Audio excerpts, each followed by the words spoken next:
अब उसी आधार से परमात्मा उस कमाली को मिले थे। कमाली बता रही है मुझे परमात्मा मिले थे जब मैं 12 वर्ष की आयु में थी।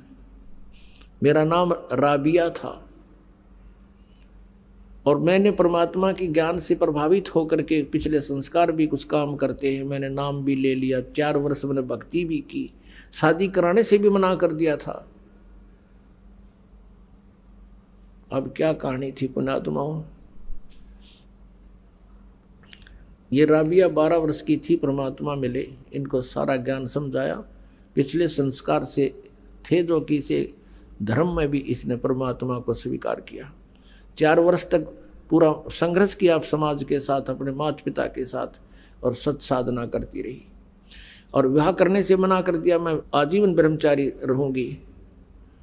लेकिन माता पिता रूढ़िवादी गणे थे। रोटी खानी छोड़ दी, खाना छोड़ दिया। बेटी हम कहाँ मुंह दिखाएंगे, बेटी को घर पर कैसे रखेंगे। तो माता पिता के इस दुख को देखकर उसने स्वीकृति दे दी कि मैं शादी करवा लेती हूँ। लेकिन मन में ये सोच लिया कि मैं अपने पति से फैसला करूंगी। विवाह होता है तो मुसलमान धर्म में एक ऐसी प्रक्रिया होती है, उसमें निकाह कबूल करना होता है। सामने दोनों बच्चों को बैठाकर पूछा जाता है, बेटी क्या तू इसे विवाह करना कबूल करती है? वो स्वीकृति दे देती है तो विवाह होता है, नहीं तो नहीं होता है। तो वहाँ उसने स्वीकृति दे दी, विवाह हो गया। एक बहुत बड़े नेक आत्मा, बड़े अफसर साहब के उसका जो है ना विवाह हुआ, नाता जुड़ा। अब उस अपने पति को जाकर के उस लड़की ने कह दिया, जी मैं आपसे 2 बात करना चाहती हूँ। उसने कहा बोलो। उसने सारी कहानी बता दी कि मैं शादी नहीं करवाऊंगी, मैं संतान उत्पत्ति नहीं करूंगी, मैं शादी नहीं करवाना चाहती थी। मेरे माता पिता जी समाज को बहुत देख रहे थे, लोक लाज में ज़्यादा दुखी हो गए थे। तो उसने कहा कि आपने फिर निकाह कबूल क्यों किया था? संतान उत्पत्ति नहीं करेगी, मुझसे मिलन नहीं करेगी, तो तुमने निकाह कबूल क्यों किया था? कि मेरी मजबूरी थी, मेरे पिताजी लोक लाज के कारण घने दुखी हो गए थे। अब आप देख लो, यदि आप जी ने मेरी शर्त स्वीकार नहीं की तो मैं आत्महत्या कर लूँगी। मैं आपको टच नहीं कर सकती, मैं गृहस्थी नहीं कर सकती। अब वो घना दयालु आदमी था, नेक व्यक्ति था। उसने सोचा भाई मैं क्यों पाप का भागी बनूं, ऐसी देवी है, भगवान से डरने वाला था। उसने कहा देख राबिया बात सुन, ठीक है मैं तो और शादी करवा लूँगा, क्योंकि मुसलमानों में अनेक विवाह हो सकते हैं। लेकिन एक बात ध्यान में रखना, जैसे आपके माता पिता की लाज थी ऐसे मेरे माता पिता की भी लाज है। आपको मैं अलग से दे दूंगा कमरा, और तू भक्ति जैसा भी करती रहना। संसार की दृष्टि में रहेगी मेरी पत्नी, लेकिन मेरी दृष्टि में तो मेरी बहन तुल्य होगी। तुझे कोई दुख नहीं होने दूंगा, लेकिन घर से बाहर नहीं जाने दूंगा, तुझे पर्दे से बाहर नहीं रहने दूंगा। राबिया ने सुख का सांस लिया, हे अल्लाह बड़ी सुनी आपने मेरी। अब उस लड़की ने वहां देखा समाज में, क्योंकि 1, 2, 20, 1000, लाख सभी एक जैसी क्रियाएं कर रहे हैं भक्ति की, परमात्मा वाली भक्ति को छोड़ दिया और वो लोक वेद वाली शुरू कर दी।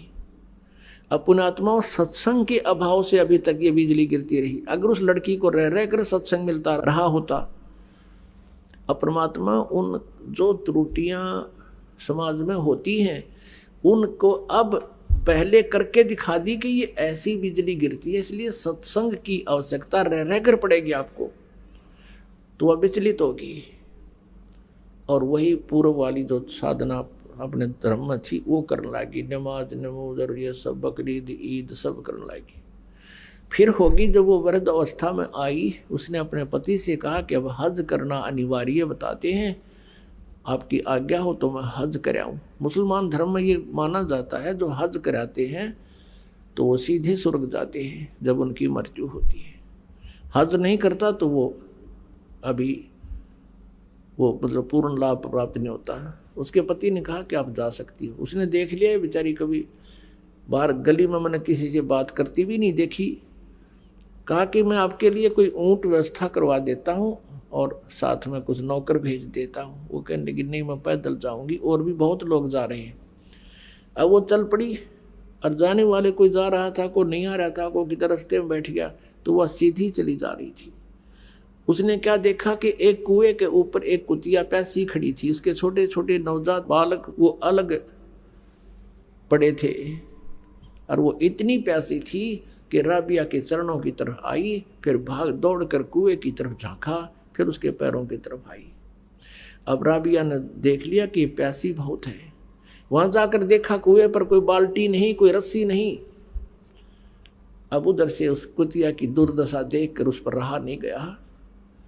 कहते हैं दया बिना दरवेश कसाई, जिसके अंदर दया नहीं है वो संत दरवेश वो साधु कसाई के तुल्य है।